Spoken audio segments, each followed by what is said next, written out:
Israel intercambia 45 cadáveres de palestinos por los restos de 3 soldados hebreos que murieron tras el 7 de octubre de 2023, mientras la tregua firmada entre ambas partes sigue incumpliéndose.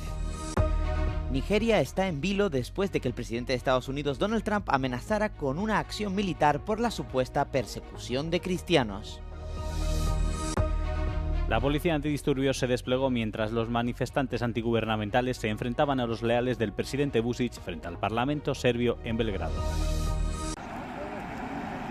Los cuerpos de 3 rehenes devueltos a Israel desde Gaza el domingo han sido identificados como 3 soldados que murieron tras el ataque de Hamas del 7 de octubre de 2023, según ha informado el gobierno israelí este lunes. El Ministerio de Sanidad de Gaza también ha confirmado que Israel ha entregado los cadáveres de hasta 45 palestinos. El intercambio supone un tenue avance en el alto el fuego vulnerado repetidamente. Desde que la tregua entró en vigor el 10 de octubre, los paramilitares gazatíes han devuelto los restos de 20 rehenes. 8 permanecen aún en Gaza. Por cada rehén devuelto, Israel ha liberado restos de 15 palestinos. Con la devolución de este lunes, el número de cadáveres palestinos devueltos desde el inicio del alto el fuego asciende a 270. Sin embargo, según el Ministerio de Sanidad de Gaza, hasta el momento solo se han identificado unos 75 de todos los cadáveres devueltos. La labor forense, explican sus portavoces, se complica ante la falta de kits de análisis de ADN en la franja asediada. Nigeria está en vilo por un viejo y controvertido tema de persecución y genocidio cristiano y la amenaza de una acción militar del presidente de Estados Unidos, Donald Trump. Muchos nigerianos están reaccionando a esta noticia de la orden de Trump al Pentágono para comenzar a planificar una posible acción militar para hacer frente al problema. If it will end insecurity, we welcome it. If it will help to safeguard our communities, we welcome it. I think that we are at a level where terrorism is now a global problem and our communities don't feel safe. And so if we have support from outside coming to say, we want to work with you to help stem the tide, I think we should buy it. This is something that we should welcome, frankly. Según Amnistía Internacional, más de 10.000 personas han muerto en atentados yihadistas en el centro y el norte de Nigeria en los 2 años transcurridos desde que el presidente Bola Tinubu asumió el cargo. Para Trump se trata de un genocidio cristiano, pero para muchos nigerianos es un asunto mucho más complejo. Según los analistas, aunque los cristianos suelen ser objetivo sistemático, la mayoría de las víctimas de los grupos armados son musulmanes en el norte de Nigeria, de mayoría musulmana, donde se producen la mayoría de los ataques. El domingo, el gobierno nigeriano rechazó la afirmación de Trump. En un comunicado publicado en X, Tinubu afirmó que la caracterización de Nigeria como un país religiosamente intolerante no refleja la realidad nacional.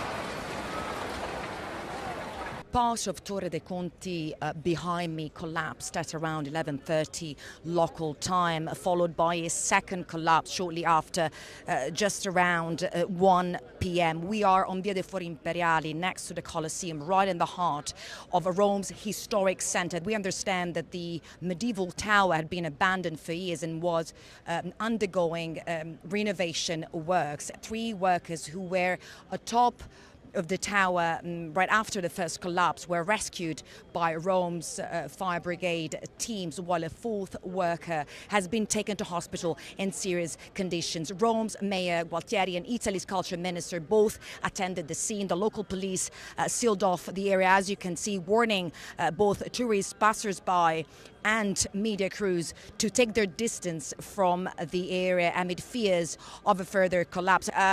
Prosecutors have opened an inquiry into what happened to establish the cause of the incident and who's to be held responsible. Giorgio Orlandi for Euronews in Rome. Los manifestantes antigubernamentales se concentraron el domingo por la noche ante el edificio del Parlamento serbio en Belgrado. Los antidisturbios tuvieron que desplegarse para contener a los manifestantes que exigían la dimisión del presidente Aleksandar Vučić. Las tensiones en Belgrado se intensificaron un día después de la conmemoración a gran escala en Novi Sad del primer aniversario de la catástrofe de la estación de tren en la que murieron 16 personas. El 1 de noviembre del año pasado se derrumbó la marquesina de la renovada estación de tren de Novi Sad, un accidente que muchos achacan a los políticos en el poder, que dicen que son corruptos. La madre de uno de los fallecidos, Diana Herka, inició el domingo una huelga de hambre en un asentamiento de tiendas de campaña frente al edificio del Parlamento, mantenido por partidarios de Vučić desde marzo. La policía antidisturbios quiso sacar a la madre del lugar, una medida que fue abucheada por gran parte de la multitud allí presente. El domingo también se congregaron partidarios de la madre en Novi Sad y en algunas ciudades más pequeñas. Un día antes, decenas de miles de personas asistieron a una conmemoración en una ciudad a orillas del río Danubio.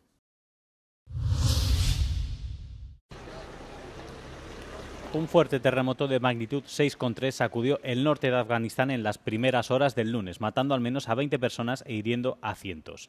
Un portavoz del Ministerio de Sanidad señaló que la mayoría de los heridos solo sufrieron heridas leves y fueron dados de alta tras un tratamiento inicial.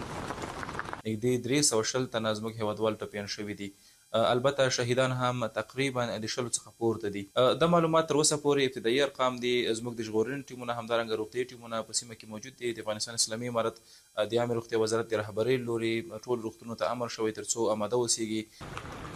Según el Servicio Geológico de Estados Unidos, el terremoto se produjo hacia la medianoche del lunes cerca de la ciudad septentrional de Kulm.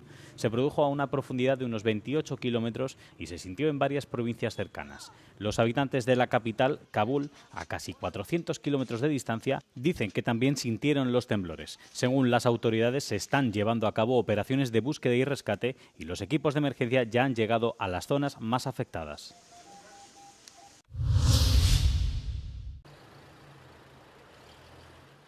La actuación de la Unión Europea en las negociaciones preparatorias de la COP30 fue considerada frustrante por los expertos. El bloque europeo decidió no presentar las nuevas NDC antes de la cumbre sobre el cambio climático. Las NDC, de sus siglas en inglés, contribuciones determinadas a nivel nacional, son el plan de cada país para reducir las emisiones de gases de efecto invernadero y adaptarse al cambio climático en cumplimiento del Acuerdo de París.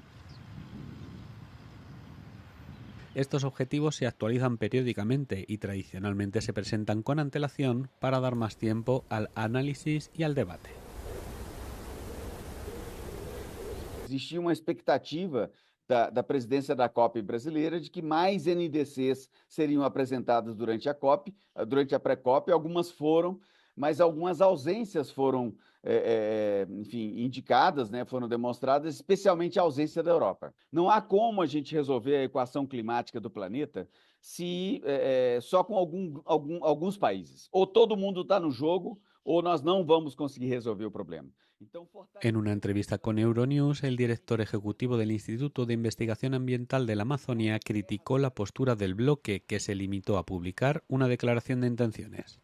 Los líderes europeos han prometido presentar el nuevo plan durante la COP30 y asegurar que los países miembros van por el buen camino para cumplir los objetivos de reducción de emisiones. Eu acho que, apesar das incertezas, o planeta tem que avançar. A mudança climática não vai parar e esperar a guerra acabar ou esperar a definição das tarifas acontecerem para ela demonstrar sua força. A força da mudança climática já está sendo demonstrada na forma de incêndios, na forma de secas, na forma de enchentes, na forma de incerteza para os investimentos. La ONU ha publicado esta semana un informe en el que hace balance de las 64 NDC entregadas hasta septiembre. Incluso sin la contribución actualizada de la Unión Europea, el documento indica que las emisiones mundiales deberían alcanzar su punto máximo antes de 2030 y empezar a descender en 2035. La COP comienza el 10 de noviembre en Belém do Pará, Brasil. Los preparativos finales están en marcha antes del inicio de la cumbre sobre la ampliación de la Unión Europea organizada por Euronews. Los líderes de la Unión y de los países candidatos se reunirán el martes en Bruselas para debatir sobre el futuro de la integración europea. Cada país candidato llegará con su propia agenda, limitaciones políticas y calendario, aunque todos comparten el objetivo de incorporarse al bloque. Mientras tanto, Bruselas buscará aprovechar el impulso político actual que favorece la ampliación. Ucrania y Moldavia fueron los países más recientes en presentar su solicitud de adhesión a la UE en 2022, tras la invasión a gran escala de Ucrania por parte de Rusia. En los Balcanes occidentales, Montenegro y Albania son los favoritos para ingresar en la Unión en los próximos años. Macedonia del Norte y Serbia, por su parte, aún tienen un camino más largo por recorrer antes de poder incorporarse al proyecto europeo. Esta cumbre será una oportunidad para destacar los beneficios de formar parte de la Unión, como el acceso a nuevos mercados, el refuerzo de la influencia internacional del bloque y la consolidación de la democracia en Europa. Los túneles ocultos bajo la capital portuguesa fueron tomados el fin de semana por personajes salidos directamente de las películas más escalofriantes. Los visitantes recorrieron la galería subterránea de Loreto, transformada por una noche en un pasaje de miedo. La experiencia está recomendada para mayores de 12 años. Portanto, foi pegar em 5 clássicos do filme de terror, 5 personagens e convidar o público a atrever-se a atravessar a Galeria do Loreto, passando por estes 5 personagens que os vão tentar aterrorizar. En Halloween, el metro de Lisboa tuvo un encanto especial. Icónicos personajes del cine de terror cobraron vida para interactuar con los visitantes.